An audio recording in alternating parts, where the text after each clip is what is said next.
one thing that we didn't talk about your background is that you've not only all the years of customer experience, but you've spent time in sales and you spent time in project management. But there's a big part of sales in customer support, right? A huge part of sales. Before we get into the other topics, how do you see the similarities, right? And what can we learn from that?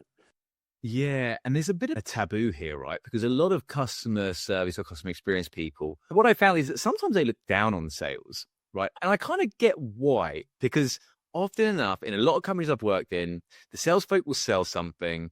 Someone somewhere will either misinterpret what the product does or what it can do, whatever. And then support, they're like, now we've got to pick up the pieces because then you could get your greedy mitts on the commission, right? That's what happened here. And I've seen it so many times in my career. But the reality is the two teams and other teams as well are so similar.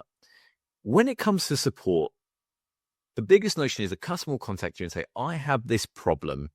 I need you to fix it, right? And we need to find out what it is the customer needs, what the customer is trying to accomplish, and find a solution for it. Sales is no different.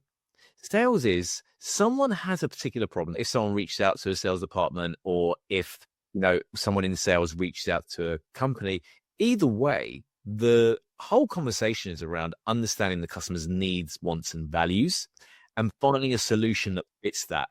And the common misconception is, the whole point of sales is persuasion.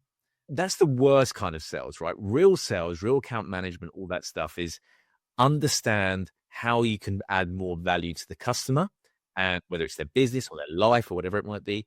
And in support, again, it's how can I help this customer, give them value? The only difference is it's pretty much the other way around, right? So with sales, it's kind of more proactive. With support, it's more often than not more reactive.